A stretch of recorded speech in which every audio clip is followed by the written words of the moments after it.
அட்டகாசமான சுவையில் இன்ஸ்டண்ட்டாக ரசம் ரெசிபி தாங்க பார்க்க போகிறோம். ஒரே நிமிஷத்தில் இந்த ரசத்தை நம்ம ரெடி பண்ணிடலாம். வெந்நீரை கொதிக்க வச்சிங்கனாலே போதுங்க, சூப்பரான செம்ம டேஸ்டியான ரசம் ரெடி. வீட்டில் எல்லாருமே குழம்பே வேணாம், இந்த ரசமே போதும்னு சொல்லுவாங்க. அந்தளவுக்கு டேஸ்ட்டும் இது வேறு லெவலில் இருக்கும். இந்த ரசப்பொடியை மட்டும் நீங்கள் ரெடி பண்ணி வச்சுட்டிங்கன்னா ஒரு நிமிஷத்தில் இன்ஸ்டண்ட்டாக நீங்கள் ரெடி பண்ணிடலாம். வீடியோக்கு லைக் கொடுத்துட்டு வாங்க, எப்படி செய்யுதுன்னு பார்க்கலாம். கடாயில் 1 கப் அளவுக்கு துவரம்பருப்பு எடுத்திருக்கேன். இது ஒரு 100 கிராம் அளவு இருக்குங்க. இப்போ மிதமான தீயில வச்சுட்டு இது ஒரு 3 நிமிஷத்துக்கு நல்லா வறுத்துக்கோங்க. நிறம் மாறிடக்கூடாதுங்க, நல்லா சூடாகணும். அந்த அளவுக்கு வறுத்திங்கனாலே போதும். பாருங்கள், இந்த அளவுக்கு தொட்டாலே நல்லா சுடணும், அந்த அளவுக்கு வறுத்துக்கலாம். இப்போ இதை ஆற வச்சுக்கலாங்க. ஒரு பிளேட்டில் மாற்றிக்கோங்க. இப்போ அடுத்ததாக எந்த கப்பில் நம்ம பருப்பு எடுத்தோமோ அதே கப்பில் 1.5 கப் அளவுக்கு நான் வரமல்லி சேர்த்துருக்கேன். ஒரு சிலருக்கு ரசத்தில் மல்லியோட வாசனை அதிகமாக இருந்தால் பிடிக்காது. அப்படி இருக்கிறவங்க 1.25 இல்லைனா 1 கப் அளவுக்கு கூட நீங்கள் இந்த மல்லி விதையை சேர்த்துக்கலாம். சேர்த்துட்டு மிதமான தீயில் ஒரு 2-3 நிமிஷத்துக்கு இது நல்லா வறுத்துக்கோங்க. நல்லா பட்டு பட்டுன்னு வெடிக்கிற சத்தம் வரும், அந்தளவுக்கு இது நல்லா வறுத்து எடுத்துக்கலாம். எல்லா பொருளையுமே நம்ம மிதமான தீயில் வச்சு தாங்க வறுத்துக்கணும். பாருங்கள், இதுவும் நல்ல சூடாக இருக்குது. இப்போ இதையும் நம்ம அதே பிளேட்டில் மாற்றிக்கலாம். அடுத்ததாக அதே கப்பில் 1/2 கப் அளவுக்கு சீரகம், 1/4 கப் அளவுக்கு மிளகு. ரசத்தில் மிளகுவோட டேஸ்ட்டு கொஞ்சம் தூக்கலாக இருந்தால் பிடிக்கும்னு நினைக்கிறவங்க 1/2 கப் அளவுக்கு கூட மிளகு சேர்த்துக்கோங்க. சேர்த்துட்டு நல்லா வறுத்துக்கணும். இதை வந்துட்டு பட்டு பட்டுன்னு வெடித்து வரணும், நல்ல மணம் வரணும். அந்த அளவுக்கு மிளகு சீரகத்தை நல்லா வறுத்து எடுத்துக்கோங்க.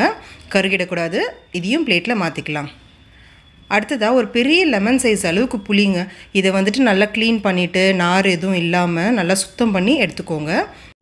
இதோட ஈரப்பதம் போகிற வரைக்கும் நம்ம வதக்கி எடுக்க போகிறோம். பாருங்கள், நல்லா க்ளீனாக இருக்குது புளி. இந்த அளவுக்கு ஒரு பெரிய எலுமிச்சைப்பழம் அளவுக்கு எடுத்துக்கோங்க. இது இப்போ இதை உதிரியாக ஆக்கி சேர்த்துக்கலாம். அப்போ தான் நம்ம ஈஸியாக வதக்கி எடுக்க முடியும். ஈரப்பதமும் நம்மளுக்கு இதுலேருந்து போகும். இது கூடவே ஒரு 15 வரமிளகாவை சேர்த்துருக்கேங்க. சேர்த்துட்டு லோ டு மீடியம் ஃப்ளேமில் வச்சு நல்லா ஒரு 3 நிமிஷத்துக்கு இது நல்லா வதக்கிக்கோங்க. இது வதக்கும் போதே உங்களுக்கு நல்லா புளியோட ஈரப்பதம்லாம் போயிடும். அதே சமயம் காஞ்ச மிளகாவுடைய நிறம் மாறாமல் கருகாமையும் இருக்கும். நல்லா கலந்து விட்டுக்கோங்க. இப்போ ஒரு 2 நிமிஷம் போல் ஆயிடுச்சு. இந்த ஸ்டேஜில் நல்லா ஒரு கைப்பிடி அளவுக்கு கருவேப்பிலை சேர்த்துக்கலாம். சேர்த்துட்டு ஒரு நிமிஷம் போல் நல்லா கலந்து விட்டுக்கோங்க மிதமான தீயில். கருவேப்பிலை நல்லா முறுமுறுன்னு ஆகி வருங்க. அந்த அளவுக்கு கருக விடாமல் மிதமான தீயில் வச்சு நல்லா வறுத்துக்கோங்க. பாருங்கள், கருவேப்பிலை இப்போ நம்ம அழுத்தம் கொடுத்தோன்னா நல்லா உடஞ்சி வரும். இந்த அளவுக்கு கருவேப்பிலையை வறுத்துக்கலாம். அதே சமயம் காஞ்ச மிளகாவும் கருகாமல் பார்த்துக்கணும். லோ ஃப்ளேமில் வச்சு பண்ணிங்கன்னா கருகாமல் இருக்குங்க. இப்போ இதையும் பிளேட்டில் மாற்றிக்கோங்க.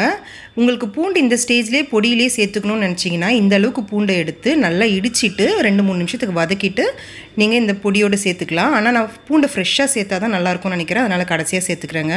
இப்போது மிக்ஸி ஜாரில் சுத்தமாக தண்ணி இருக்கக்கூடாதுங்க. தண்ணி இருந்துச்சுன்னா பொடி கெட்டு போயிடும். ஆனால் நல்லா ட்ரையாக துணி வச்சு தொடச்சிட்டு அது கூட நம்ம இப்போது வதக்கி வச்சுருக்க எல்லாத்தையுமே சேர்த்துக்கலாம். இது கூட 1 டேபிள் ஸ்பூன் அளவுக்கு மஞ்சள் தூள் சேர்த்துக்குங்க. மஞ்சள் தூள் சேர்த்திங்கன்னா தான் சீக்கிரமாக கெட்டு போகாமல் இருக்கும். 1 டீஸ்பூன் அளவுக்கு உப்பு சேர்த்துக்கோங்க. உப்பு இது நான் ரொம்ப கம்மியாக தான் சேர்த்துருக்கேன். ரசத்தில் தேவைப்பட்டுச்சுன்னா கடைசியாக சேர்த்துக்கோங்க. ஒரு சிலர் வந்துட்டு உப்பு கம்மியாக சேர்த்துப்பாங்க. அடுத்ததாக 1 டேபிள் ஸ்பூன் அளவுக்கு பெருங்காயத்தூள் சேர்த்துக்கலாம். சேர்த்துட்டு இப்போ இது நல்லா கொரகொரப்பாக அரைச்சி எடுத்துக்கலாம். ரொம்பவும் நைஸாக பவுடராக அரைச்சிடக்கூடாதுங்க, அப்புறம் ரசம் வழவழப்பாக இருக்கும்.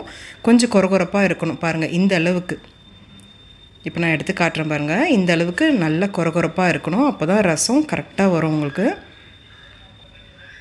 இப்போ நம்ம இதுக்கு ஒரு தாளிப்பு கொடுத்துக்கலாம். பேனில் 1 டீஸ்பூன் அளவுக்கு கடுகு சேர்த்துக்கோங்க. 1 டீஸ்பூன் அளவுக்கு சீரகம் சேர்த்துக்கலாம். அடுத்ததாக ஒரு 5 வரமிளகாவை சின்னதாக கிள்ளி இது போல் சேர்த்துக்கோங்க. லோ டு மீடியம் ஃப்ளேம் வச்சுட்டு நல்லா வதக்கிக்கலாம். கடுகு நல்லா பொரிஞ்சி வெள்ளையாக ஆகுங்க, நல்லா வெடித்து வரும். அந்த அளவுக்கு நம்ம இதை வறுத்துக்கலாம். ஒரு 2-3 நிமிஷத்தில் பாருங்கள், இந்த அளவுக்கு நல்லா பட்டுன்னு வெடித்து வரும்.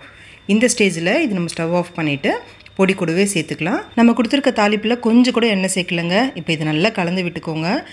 ரசப்பொடியோடு நல்லா இந்த தாளிப்பு கலந்து வரணும். அந்த அளவுக்கு நல்லா கலந்து விட்டுக்கலாம். இப்போ இதை ஒரு ஏர்டைட் கண்டெய்னரில் போட்டு ரெடி பண்ணி தனியாக எடுத்து வச்சுக்கோங்க. இது ஒரு மாதத்துக்கு நீங்கள் வெளியில் வச்சு யூஸ் பண்ணலாம். இப்போ நம்ம ரசம் ரெடி பண்ணிக்கலாம். நான் ஃப்ரெஷ்ஷாக தக்காளி 2 எடுத்து மிக்ஸ் ஜாரில் சேர்த்துக்கிறேன். ஒரு 10 பல் பூண்டு சேர்த்துட்டு இப்படி கொரகொரப்பாக அரைச்சி தனியாக எடுத்து வச்சுக்கோங்க. 1/2 லிட்டர் அளவுக்கு தண்ணியை இது போல் சலசலன்னு கொதிக்க வச்சுக்கோங்க. இப்போ ஒரு பவுலில் நம்ம அரைச்சிருக்க தக்காளி பூண்டு பேஸ்ட்டு சேர்த்துக்கோங்க. 3 டீஸ்பூன் அளவுக்கு ரசப்பொடி சேர்த்துக்கலாம். நல்லா கை நிறைய கொத்தமல்லி கருவேப்பிலையை சேர்த்துட்டு நல்லா கொதிக்கிற தண்ணியை சேர்க்கணுங்க, ஆறி போயிருக்கக்கூடாது. கண்டிப்பாக கொதி தண்ணியை சேர்த்துட்டு உடனே இதை தட்டு போட்டு மூடி வச்சுடுங்க. ரசத்தோட வாசனை வெளியில் போயிடக்கூடாது. அதனால் ஒரு 5 நிமிஷத்துக்கு இது மூடியே இருக்கட்டும். 5 நிமிஷம் கழித்து பாருங்கள், மணக்க மணக்க அவ்வளோ சுவையான ஒரு ரசம் ரெடி ஆகிடுச்சு. இன்ஸ்டண்ட்டாக ஒரே நிமிஷத்தில் நீங்கள் ரெடி பண்ணிடலாம். தேவைப்பட்டால் இந்த ஸ்டேஜில் உப்பு சேர்த்துக்கோங்க. தண்ணியை கொதிக்க வச்சுட்டு இந்த பவுடரை சேர்த்திங்கன்னா ரசம் ரெடி ஆகிடுங்க. ஸோ நீங்களும் இதே ரெசிபியை வீட்டில் ட்ரை பண்ணி பார்த்துட்டு எப்படி இருந்துச்சுன்னு கமெண்ட்டில் சொல்லுங்கள். உங்களோட ஃப்ரெண்ட்ஸ் அண்ட் ஃபேமிலி கூட இந்த வீடியோவை நிறைய ஷேர் பண்ணிக்கோங்க. அவங்களுக்கும் இது ரொம்ப யூஸ்ஃபுல்லாக இருக்கும். இந்த வீடியோ பிடிச்சிருந்துச்சுன்னா லைக் பண்ணுங்கள். அப்படியே அம்மாடி கிச்சனுக்கு சப்ஸ்கிரைப் பண்ணிக்கோங்க. Thank you friends.